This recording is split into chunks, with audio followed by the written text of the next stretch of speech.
Hey guys, how's it going? And welcome back. We have the KC3000. This is a Kingston 1 terabyte PCIe 4.0 M.2 7,000 megabits per second. The fastest drive on earth, they say. That yet remains to be seen. I've seen some testing and okay. As long as you got the right slot, you're okay. We are going to go internal into my Asus gamer system. It's an Asus TUF 17. I have 2 slots in it. So what I've done is I've pulled out the 512 that came with it from the factory, and I'd always left it in the original spot. And then I just put a 1 terabyte drive in the other slot, made it my boot drive after I cloned it. So it's going to be our boot drive for now. But what we wanted to do is also figure out which bloody slot is actually the PCI 4.0, because according to specs, which is kind of an interesting thing, the Asus website specs say that the included drives come in 2 configurations, either a 512 or a 1 terabyte, and they are PCI 3.0 by 4. So it's kind of like, and I do have Thunderbolt 4, so either one or both of my NVMe slots should be 4.0, which we're going to find out. And whichever one turns out to be the winner, if there is in fact a actual 4.0 slot, this will become my new boot drive. And that also means we're going to have to do a video editing test again to see if all this extra horsepower is going to shave some time off of what we originally got for our video editing. And that'll include the whole thing of dropping it onto Movie Maker, letting it import, doing my little clip, snip, snip, and add my pieces on and do the export for the entire total time. And we'll see if we shave off any time or not, because we did shave off 3 minutes between a RAM upgrade and SSD upgrade in my HP. So we'll see if this actually helps us out or not. But and if it doesn't, well, we should get at least 4,000 out of the sucker, because PCIe 3.0 in theoretical speeds should get just a hair over 4,000 on the read and write. So either way, it's going in and it's going to end up living in there. So let's see what happens. So let's go get this done and start doing some testing. All right, guys, it is testing time for you fine folk, at least. So before we do this, with the Asus TUF 17, we have only 1 slot that is PCIe 4. Now, the computer does have Thunderbolt 4 / Type-C 3.2 combo port, right? That's perfectly fine. Of course, Asus tells us really nothing as far as, which NVMe slot is which, or if they're both, blah, blah, blah. Anyways, there was a thing online, though, that did mention that there's definitely a PCIe 4.0 NVMe slot. And it turns out that when the laptop is upside down and you've got it open, the slot on the left side, which is actually the same slot you will find the original boot drive in, that is going to be your PCIe 4.0 slot. And the other secondary slot is going to be the 3. Okay, so I did do my testing on both. I know what the results are, but that was also on battery power, so we want to see what it's like plugged in too, see what kind of difference there is. But we're back to where we should be, and right now the drive is naked, and it is definitely going to become my new boot drive. So let's do this test for you guys, and you can see the results yourself. So the drive is rated for 7,000 megabits per second. Read write, I believe they have it as both. Yeah, read write they say is 7,000. But it's up to. That's the big thing. Everything is an up to deal.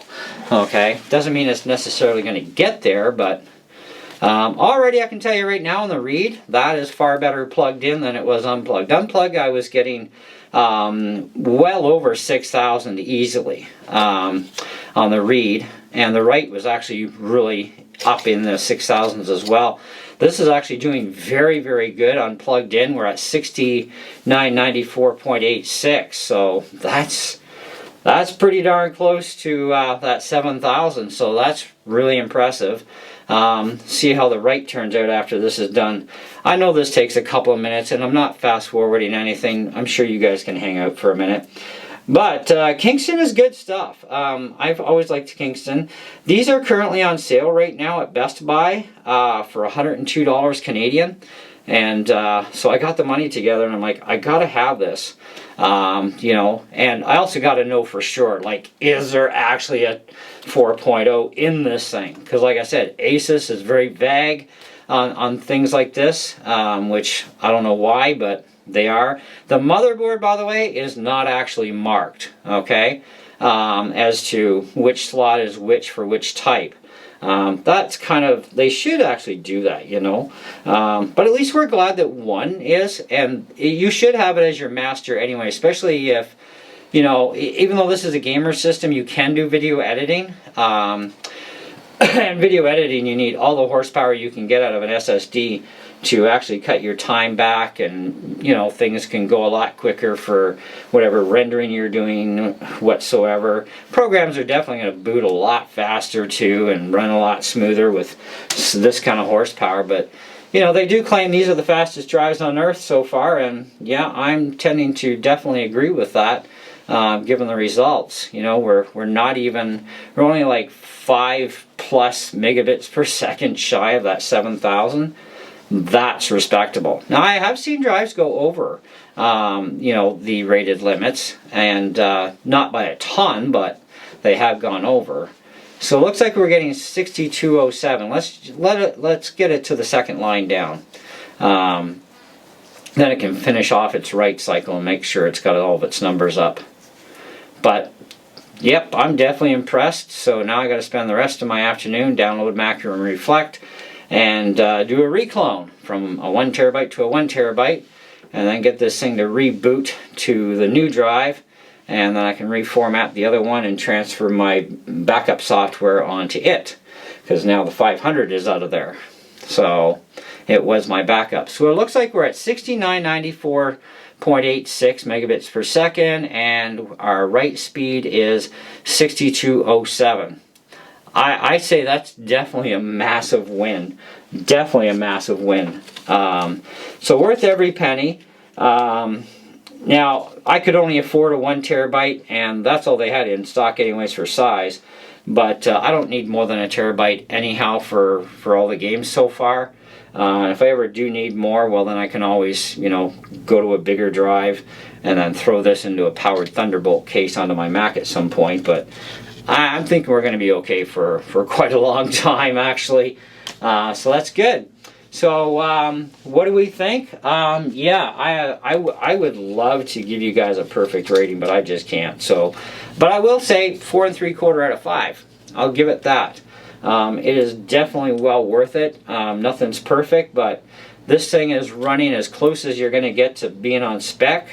You know, for that up to rating, and like I said, they are all up to. It doesn't mean it can actually do that. Sometimes they do, sometimes they go slightly over, sometimes they're definitely, you know, under. It depends on your computer and, you know, the kind of NVMe slots. And this is internal, don't forget. External, you're going to have a hard time getting to this speed, even with a really high-end Thunderbolt external case, because you can only go so fast external. Your internal is always going to be your fastest, always going to give you the most amperage available too for the drive and what it wants, etc. So yeah, internal is definitely the way to go. Anyway, that's what I got for you guys. Let me know what you think. This is definitely a win. So if you're wanting to look at the package one more time, it is the KC3000 1 terabyte. It is PCIe 4.0 NVMe M.2. And like I said, on sale currently at Best Buy for $102. That's a great deal. It's a bit of a savings. So check them out. And you know, now that's Canadian dollars too. So if you're Canadian, go to bestbuy.ca or whatever it is for Canada. If you're in the States, it's going to be a lot cheaper on sale if you're on sale right now for it in the US, and you can pick it up really cheap in US dollars in comparison. And it does come with a looks like a 5-year warranty, I think. Just Let's see. Yep, 5-year warranty on the drive. So, but yeah, it's all right. I'm happy. Now I got to get on with the rest of my day. You guys can get on with yours. See you in the next one. Ciao.